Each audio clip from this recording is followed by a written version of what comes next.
प्रधानमंत्री नरेंद्र मोदी G7 सम्मेलन में शामिल होने के लिए आज इटली रवाना होंगे। यह प्रधानमंत्री मोदी का तीसरे कार्यकाल का पहला विदेश दौरा है। भारत के विदेश सचिव विनय मोहन क्वात्रा ने ये जानकारी दी। इटली में प्रधानमंत्री नरेंद्र मोदी इटली की पीएम जॉर्जिया मेलोनी के साथ द्विपक्षीय वार्ता भी करेंगे। कांग्रेस ने गुरुवार को प्रधानमंत्री नरेंद्र मोदी पर उनके तीसरे कार्यकाल की पहली विदेश यात्रा को लेकर कटाक्ष किया। कांग्रेस ने कहा कि वह इस साल के G7 शिखर सम्मेलन में अपनी कमजोर हुई अंतर्राष्ट्रीय छवि को बचाने के लिए इटली जा रही हैं।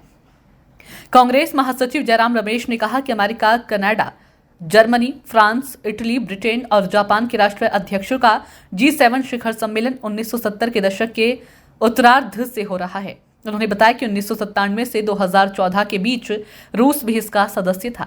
रमेश ने कहा कि 2003 से भारत, चीन, ब्राजील, मैक्सिको और दक्षिण अफ्रीका को भी G7 शिखर सम्मेलनों में आमंत्रित किया गया है।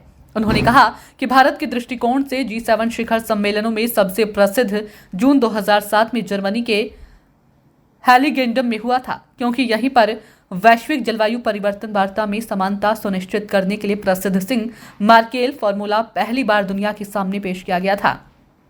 रमेश ने कहा कि इस बार अभी भी चर्चा होती है। डॉक्टर मनमोहन सिंह और जर्मन चांसलर एंजेला मार्केल ने इतिहास रच दिया। डॉक्टर मनमोहन सिंह खोखले आत्म प्रशंसा के माध्यम से नहीं बल्कि ठोस आधार पर वैश्विक दक्षिण की आवाज बनकर उभरे। कांग्रेस महासचिव ने कहा कि निश्चित रूप से हमारे एक तिहाई प्रधानमंत्री से यह अपेक्षा करना बहुत ज्यादा है कि वे इस इतिहास को जाने या स्वीकार करें, क्योंकि वे इस साल के शिखर सम्मेलन में अपनी कम होती अंतर्राष्ट्रीय छवि को बचाने के लिए आज इटली जा रही हैं।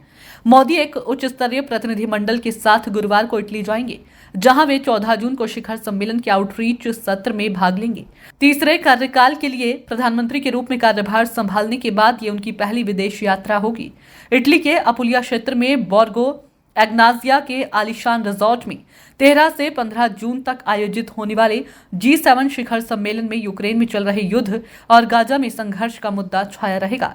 G7 समिट इटली के अपुलिया क्षेत्र में होगा। G7 संगठन के सदस्य देशों की बात करें तो इसमें America, Britain, Canada, Germany, Italy, Japan और फ्रांस के साथ ही यूरोपीय यूनियन भी शामिल है। ब्यूरो रिपोर्ट, नई दिल्ली।